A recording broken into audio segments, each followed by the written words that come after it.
Welcome to Season 2 of True and Scary. New true and scary stories from around the world. With your host Joseph. Our feature subject this season will be serial killers. Hang tight after this short break, we will kick off this exciting new season. True and Scary. Thank you for being with us. True and Scary.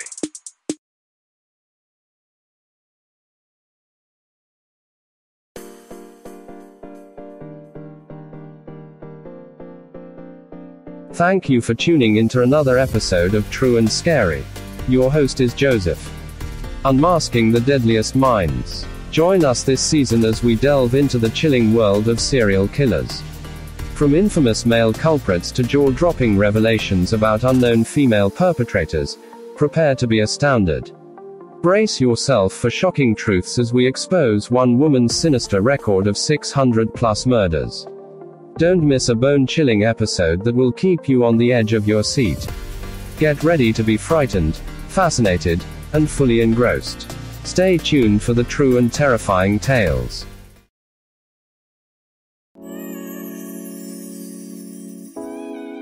Embarking on Season 2, brace yourselves for a spine-chilling journey as our talented host Joseph delves into the dark realms of serial killers. Unveiling bone-chilling tales, we'll spark conversations that leave you on the edge of your seat. Join us as we explore the haunting minds behind these true stories. Don't miss out.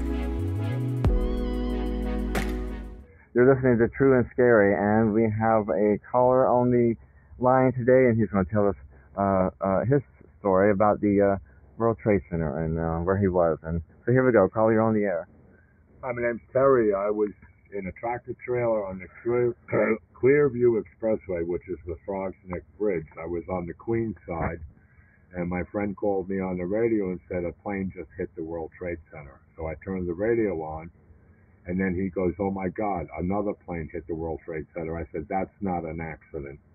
I was on the Long Island Expressway headed out to eastern Long Island, and the Long Island Expressway got shut down for emergency traffic only. My brother David was a New York City fireman.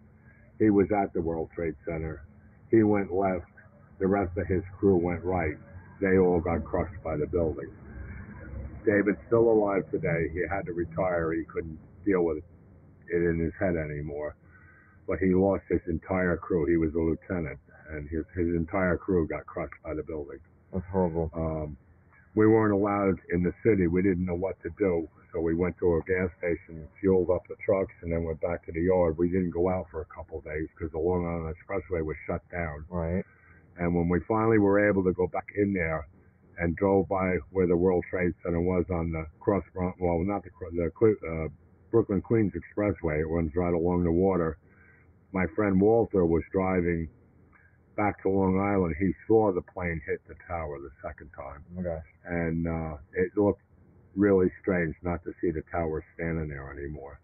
Donald Trump wanted to rebuild them exactly as they were, and they wouldn't do it. They put that hunk of shit building they have up there now. As a memorial, yes, but it's not. They should have put the towers back up because they were majestic. Well, I can remember going over to New Jersey through one of the tunnels, and you came out of the tunnel, and it was a foggy morning, and you saw the lights you were right next to them, and from about halfway up, you couldn't see it. It gave you chills looking at those buildings. They were majestic, and they were New York City. I never saw them in person. I rode right by them on that street one day, and I just looked up, and it just seemed like it was into heaven.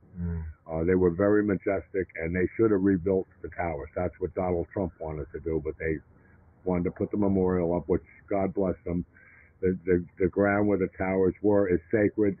It's a memorial, and I go for that too. A lot of people died. I mean, I watched videos, and you could hear thud, thud, thud, and that was people jumping out the windows, hitting the roof. You can see people falling from the building. Jumping out the windows because they were on fire. Now, here's a little bit of a conspiracy theory since we're on the topic. After it happened, you start to view the news footage. Well, you can actually see before any of that happened, you see the buildings go like you take a breath. It almost was like that, and then that happened. And when it happened and you saw it on TV and you look up in the sky above the towers before it even happened, there was helicopters circling it, just circling around. And so they sat there and watched the two planes go into the building as they're flying around. Now, hold on. If you want some really good information, go to Jesse. You know, there was no plane crash into the Pentagon. That was a missile. They never found engines. They never found anything. Yeah, listen to that person's website, and he tells you it all, because they tried to take the towers down back in '93. They had a bomb in the basement. It didn't work. Well, I appreciate that story. Terry, your name? Yes. Okay, and thank you very much for that. But I was there. I was not too far away from it when they hit. You're listening to True and Scary. We'll be right back after this break.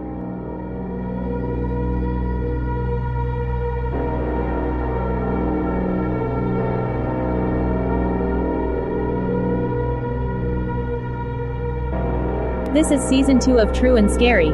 As of now, you can hear us on Amazon Music. True and Scary, your host, Joseph. Remember to like and subscribe.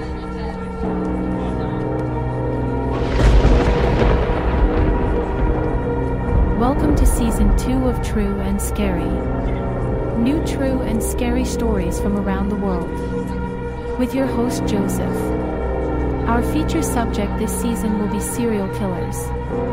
Hang tight. After this short break, we will kick off this exciting new season. True and Scary. Embarking on Season 2, brace yourselves for a spine-chilling journey as our talented host Joseph delves into the dark realms of serial killers.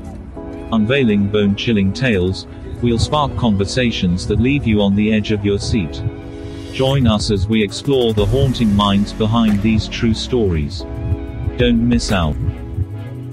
True and Scary. With your host Joseph. Serial killers is our featured topic this season. Thank you for being with us. True and Scary.